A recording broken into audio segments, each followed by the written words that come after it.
बात करें अगर बिहार की, तो बिहार की राजनीति एक अलग ही रूप में नज़र आने लगी है। एक अलग ही नज़रिया वहाँ की राजनीति को लेकर देखने को मिलने लगा है। नायडू को जहाँ तोहफा मिला है, तो वहीं नीतीश जो हैं परेशान नज़र आने लगे। इन्हीं कुछ मुद्दों पर चर्चा करने के लिए हमारे साथ जुड़े हैं वरिष्ठ पत्रकार श्री श्याम गिरी जी। सर नमस्कार। सर, बात करी जाए चंद्रबाबू नायडू की, तो चंद्रबाबू नायडू को मोदी सरकार ने 70,000 करोड़ के ऑयल रिफाइनरी प्रोजेक्ट को मंजूरी दे दी है। अब नायडू की तरफ से कोई दिक्कत तो नहीं होनी चाहिए, या नायडू अभी और भी डिमांड कर सकते हैं मोदी से? क्या कहना है आपको? बकुल, 70,000 करोड़ का यह जो ऑयल रिफाइनरी है जी, यह अपने जो उन्होंने मांग की है नरेंद्र मोदी से 1 लाख करोड़, उसके अलावा है या उसमें इसका काउंटिंग नहीं है। लेकिन नरेंद्र मोदी ने ऑयल रिफाइनरी का प्रोजेक्ट पर मुहर लगा दी है जी। यह खबर आ गई है कि, और यह आंध्र प्रदेश में अखबारों में खबरें छपी, और चंद्रबाबू नायडू ने इस पर बयान भी दिया कि यह रिफाइनरी यहाँ लगने जा रही है। तो बिना मुहर लगे चंद्रबाबू नायडू नहीं देंगे। चूँकि चंद्रबाबू नायडू 2 महीने के लिए बजट सेशन को टाल दिए हैं। वह अब सितंबर महीने में बजट वहाँ पेश करेंगे आंध्र प्रदेश में, जबकि बजट का समय था यह जी। उन्होंने बजट को टाल दिया। जानते हैं क्यों टाल दिया? इसलिए कि नरेंद्र मोदी इस बजट में क्या दे रहे हैं। उन्हें राजकोषीय घाटे से निपटने के लिए 7,000 करोड़ रुपए चाहिए, राजधानी अमरावती के लिए 50,000 करोड़ चाहिए, पोलावरम सिंचाई परियोजना के लिए 12,000 करोड़ चाहिए, इंफ्रास्ट्रक्चर के लिए 10,000 करोड़ चाहिए, कर्ज से निपटने के लिए 15,000 करोड़ चाहिए, और विकसित देश के अंतर्गत जो स्कीम है 10,000 करोड़ रुपए चाहिए जी। मोदी सरकार ने हामी भर दी है इनको तकरीबन 50 से 60,000 करोड़ रुपए देने के लिए, ऐसी खबरें निकल रही हैं जी। लेकिन नीतीश कुमार को एक भी चीज अभी तक देने के लिए कहा नहीं है, और न तो उनकी मांगों पर अभी तक मुहर लगा है। चूंकि चंद्रबाबू नायडू एक ऐसे बार्गेनर हैं कि कब क्या डिमांड करना चाहिए और कब कैसा प्रेशर देना चाहिए, बहुत बखूबी उनको आता है। नरेंद्र मोदी इस मामले में नीतीश कुमार के सामने बच्चे हैं। यह अगर कहा जाए तो इसमें कोई दिक्कत नहीं है। क्यों? कि नरेंद्र मोदी 10 साल से सांसद हैं और 10 साल से केंद्र की राजनीति कर रहे हैं, और पूर्ण बहुमत की सत्ता की राजनीति इन्होंने की। विपक्ष को और गठबंधन को कैसे लेकर के चला जाता है, इन्हें 1% का भी इनके पास उसका ज्ञान है नहीं। तानाशाही कैसे की जाती है इसका ज्ञान पूरा है जी, बिल्कुल। कैसे विपक्ष के नेताओं को जेल में डाल दिया जाए इसका पता है, कैसे विपक्षी दलों को तोड़ लिया जाए, और कैसे जो साथ में ही उनको वोट लिया जाए, यह उनको पता है। लेकिन यह पता नहीं है कि दोस्तों को कैसे लेकर के चला जाता है और विपक्ष को कैसे संभाला जाता है। तो अब नीतीश कुमार की जो डिमांड है मोदी के सामने, अब वह सर उठाएगी। नीतीश कुमार ने एक अल्टीमेटम दिया था कि बिहार के आरक्षण को 9वीं अनुसूची में डालिए, वरना शब्द का उन्होंने इस्तेमाल किया था। उस वरना शब्द का बहुत कुछ अर्थ निकलता है जी, आप भी समझ सकते हैं इसे जी, देश भी समझता है कि वरना का मतलब क्या होता है। कि वरना हमारे लिए रास्ते खुले हैं, वरना हम आपके साथ रिश्ता तोड़ देंगे, वरना हम आपसे समर्थन वापस ले लेंगे। बहुत सारी कई मायने निकल जाएंगे वरना में, अगर राजनीति में वरना का शब्द का वो किया जाए तो जी, बिल्कुल।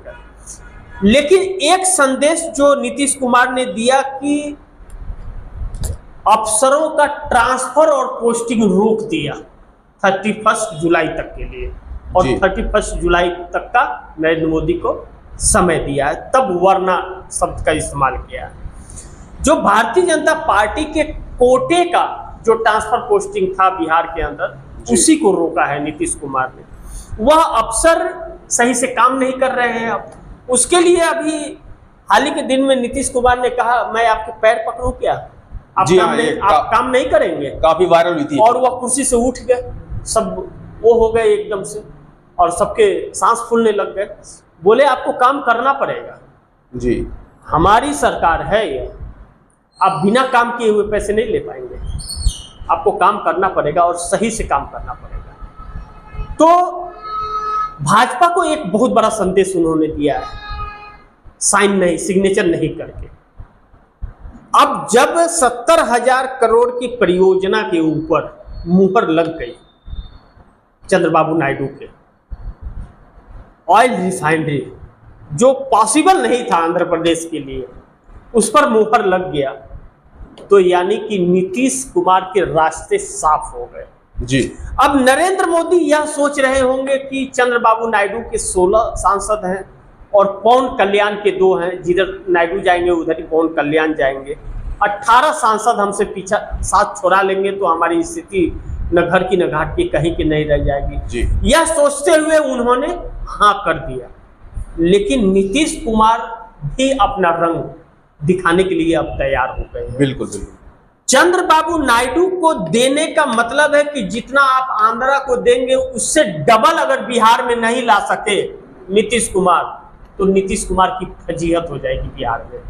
क्योंकि नीतीश कुमार लगातार 15-20 सालों से वह सत्ता में एनडीए के साथ है, एनडीए का हिस्सा है, और नीतीश कुमार की यह मांग कि विशेष राज्य का दर्जा दीजिए और 9वीं अनुसूची में डालिए, यह नरेंद्र मोदी के लिए और भारतीय जनता पार्टी सरकार के लिए बहुत बड़ी मुसीबत बनने वाली है।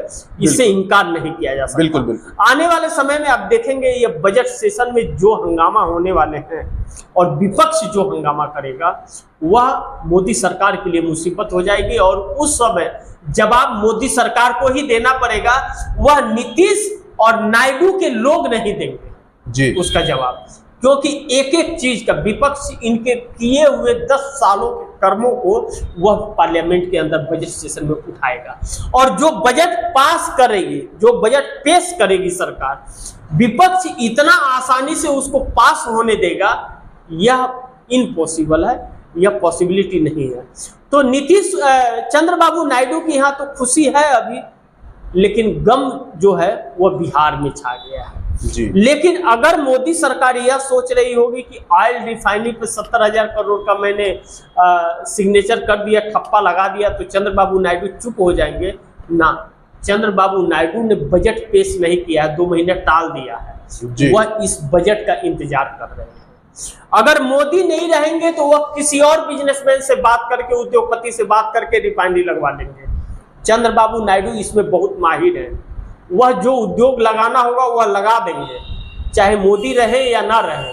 मोदी के रहमो करम पर नहीं चलेंगे, अब मोदी को उनके अनुकूल चलना पड़ेगा, और नीतीश इसमें कुछ कर गुजरना आप चाहते हैं।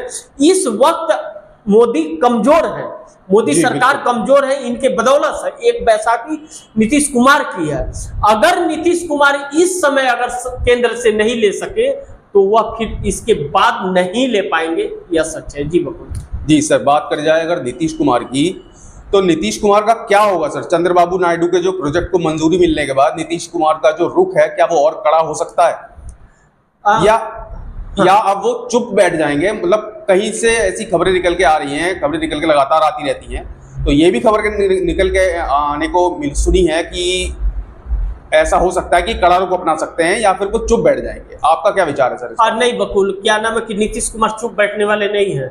नीतीश कुमार ने मोदी को फंसा दिया, और मोदी को इस कदर फंसा दिया है कि वो सांप छछूंदर वाला होता है ना, छछूंदर सांप से भागता है, सांप छछूंदर से भागता है, या नेवले और सांप की कह लीजिए कि एक दूसरे में जिसमें दुश्मनी हो जाती है। अब नीतीश कुमार और खतरनाक हो जाएंगे। चंद्रबाबू नायडू को 70,000 करोड़ का प्रोजेक्ट मिलने के बाद नीतीश कुमार और भी खतरनाक अब साबित होंगे। नीतीश कुमार सर न उठा पाए और नीतीश कुमार बहुत ज्यादा अहमियत न रखे, इसके लिए भारतीय जनता पार्टी ने एक नई चाल चली। प्रशांत किशोर पांडे, पीके के नाम से जाना जाता है, वही पीके हैं जो नरेंद्र मोदी के लिए 2014 में सत्ता आने का एक जरिया बने थे। कैंपेनिंग उन्होंने ही की थी। जो कैंपेनिंग का जो प्रोग्राम होता है, जो शेड्यूल होता है, जो स्ट्रक्चर होता है, वह पीके ने ही तैयार की थी, पीके के टीम ने तैयार की जी। ठीक है ना, उसका ठेका उन्हीं को मिला था। उसी से नरेंद्र मोदी सत्ता में आ गए तब। क्योंकि कांग्रेस को लेकर के एंटी इंकम्बेंसी थी, आंदोलन चल रहे थे, निर्भया कांड था उस समय, निर्भया कांड चल रहा था, अन्ना हजारे को प्लान किया। अन्ना हजारे इसके एक अंग थे, पीके के इस प्लांटेड जो शेड्यूल के एक हिस्सा थे अन्ना हजारे जी। अन्ना हजारे को रात में भगवान ने सपना थोड़ी दे दिया या फोन कर दिया कि आप जाइए रामलीला मैदान में लोकपाल बिल का वो कीजिए। लोकपाल को लेकर के उतना गंभीर नहीं थी देश की जनता, लेकिन कांग्रेस को कमजोर करने के लिए वह जरूरी था जी। और मीडिया के ऊपर बंदिश नहीं था कांग्रेस का उस समय, जो बंदिशें आज हैं मीडिया के ऊपर, वह चीज उस समय नहीं थी। तो उसका लाभ मिला, मोदी आ गए, ठीक है आ गए मोदी। लेकिन मोदी आने के बाद में अब जिस परिस्थिति में है, मोदी सोच रहे हैं कि मैं अजय अमर हूं, तीसरी बार प्रधानमंत्री बन गया हूं, अपने मन मुताबिक ही मैं मंत्रालय भी सबको दे दिया हूं, स्पीकर भी बना लिया हूं। वह सारे मंत्री तब काम आएंगे जब आपके पास 272 के आंकड़े होंगे। बिल्कुल। और नीतीश कुमार चाह दे तो एक झटके में मोदी को कंगाल मोदी बना देंगे और मोदी जेल के रास्ते चले जाएंगे। आज जो दूसरों को जेल में डाल रहे हैं वही मोदी उस जेल के रास्ते पे चले जाएंगे। नीतीश कुमार इसके बहुत सूत्रधार होंगे। नीतीश कुमार ने अगर यह मांग की है कि 9वीं अनुसूची में डालना है आपको आरक्षण को, तो इन्हें डालना पड़ेगा। और नीतीश कुमार ने इन्हें फंसा दिया है मोदी को विशेष राज्य का दर्जा को लेकर के। नीतीश कुमार को भी मालूम है कि जो मोदी हैं वह विशेष राज्य का दर्जा दे नहीं सकते। सरकार चाहे तो दे सकती है, ऐसा नहीं है कि नहीं दे सकती, लेकिन विशेष राज्य का दर्जा का प्रावधान जो है वह 2013 में ही समाप्त कर दिया गया। वह उस समय ऐसा हुआ कि हिली क्षेत्र को छोड़ के, जैसे पहाड़ी और हिली एरिया हुआ, इसको छोड़ के बाकी किसी राज्य को नहीं मिलेगा। आखिर विशेष राज्य का दर्जा जो मांग रहे हैं नीतीश कुमार, वह क्यों मांग रहे हैं? उसके बहुत सारे वजह हैं। अगर विशेष राज्य का दर्जा दिया जा रहा है तो 50,000 करोड़ रुपए हर साल केंद्र की सरकार को देना पड़ेगा उस राज्य की सरकार को जिसको विशेष राज्य का दर्जा दिया गया। एक बहुत बड़ी रकम। हाँ, उसमें 10% वह रिफंडेबल होगा, जो बिना ब्याज का, उसका ब्याज नहीं देना पड़ेगा, वह केंद्र सरकार को रिफंडेबल होगा। लेकिन 90% राज्य सरकार के लिए होगा। तो यह चीज नीतीश कुमार जानते हैं और जो आयोग था इसका जी, वह समाप्त कर दिया गया, जो विशेष राज्य का दर्जा को लेकर के काम करता था, नीति आयोग जिसे कहा जाता था, वह कमेटी समाप्त कर दी गई, क्योंकि विशेष राज्य का दर्जा ही नहीं देना था किसी को ऐसी जरूरत नहीं। लालू प्रसाद यादव भी कांग्रेस के समय में विशेष राज्य का दर्जा मांग रहे थे, लेकिन सब नहीं थी। जी हाँ, जी कांग्रेस ने नहीं दिया। अब नीतीश कुमार ने नरेंद्र मोदी को ऐसे जाल में फांस दिया है, यह चुप कहां बैठेंगे। नीतीश कुमार तो और भी बोलेंगे। और अच्छा, अगर नीतीश कुमार चुप हो जाएं तब तो समझ लीजिए कि मोदी एक दिन भी 24 घंटा भी कुर्सी पे बैठ पाएंगे, इसकी गारंटी नहीं है। जब तक नीतीश बोल रहे हैं तब तक ही मोदी सुरक्षित है जी। आप बोल रहे हैं कि नीतीश चुप हो जाएंगे, जिस दिन नीतीश चुप हो जाएंगे उस दिन मोदी की कुर्सी चली जाएगी। नीतीश बोल रहे हैं तभी मोदी कुर्सी पे बैठे हुए, यह भी समझ के रखिएगा बकुला। अब नीतीश कुमार विशेष राज्य का दर्जा और 9वीं अनुसूची में आरक्षण को डालने को लेकर के जो 65% आरक्षण आपको हो जाएगा हाथ में नीतीश कुमार का, अगर 9वीं अनुसूची में आता है तो 65% आरक्षण बिहार में दे सकते हैं, अभी 50% से ज्यादा नहीं दे सकते हैं। इन तथ्यों के बीच नरेंद्र मोदी ही हैं जो बिहार चुनाव के समय वहां जाकर के यह कहे थे 2015 में कि बिहार को विशेष राज्य का दर्जा देंगे। जब 13 में वह बंद देने, सरकार ने वह कर दिया कि अब किसी को नहीं देना, वह कमेटी भंग कर दी, तो नरेंद्र मोदी कैसे कहे कि विशेष राज्य का दर्जा दूंगा? बिल्कुल बिल्कुल सही बात, बड़बोलापन ही है ना। जी हाँ। चूंकि इनकी नीयत नहीं थी देने की, लोगों को बेवकूफ बनाना था, बिहार का वोट लेना था, इसलिए इन्होंने कहा कि विशेष राज्य का दर्जा दे। बिहार को एक लॉलीपॉप पकड़ा है। उसके बाद बिहार की बोली लगाई इन्होंने, 20,000 करोड़ से शुरू किया तो 1.25 लाख करोड़ तक चले गए। जैसे किसी घर का मकान का ऑप्शन हो रहा है, उसको खरीदने बैठे हैं, कि हम इतना देंगे तो हम इतना देंगे तो हम इतना देंगे, बोल तो दिए जी, मुंह से बोल दिए, देने के टाइम में हवा निकल गई। 10 साल का दिन हो गया, आज तक दिए नहीं जी। अब चूंकि 14 में पूर्ण बहुमत की सरकार थी मोदी की, 19 में भी पूर्ण बहुमत की सरकार आ गई, तो वह एनडीए के सहयोगियों को भाव नहीं देते थे। जी हाँ। 2018 में चंद्रबाबू नायडू आंध्र प्रदेश के लिए विशेष राज्य का दर्जा मांग रहे थे, यह नहीं दिए तो एनडीए छोड़ करके वो चले गए चंद्रबाबू नायडू 18 में। उसके बाद में 19 में यह फिर आए बहुमत से। अब जब 24 में यह कमजोर है जी, और उसी राज्य के बदौलत यह सत्ता में है जो राज्य विशेष राज्य का दर्जा मांग रहा था और यह देने को कहे थे। अब आज अगर वह राज्य विशेष राज्य का दर्जा न ले पाए तब तो फिर उसकी विफलता होगी। बिल्कुल। तो अब बिहार में भी और आंध्रा में भी यह आवाज उठ रहा है कि जब आपके बदौलत सत्ता है और इन्होंने कहा था देने के लिए, तो अब इनसे लेकर के आइए। और नीतीश कुमार यह समझ गया कि अब नहीं अगर मिला तो फिर कभी नहीं मिलेगा। बहती गंगा में हाथ धो लो भैया, 70,000 करोड़ उनको दिए तो हमको ना नहीं कर पाएंगे। तो बहुत बुरी तरह से नीतीश कुमार ने फंसा दिया है इनको। जी जी।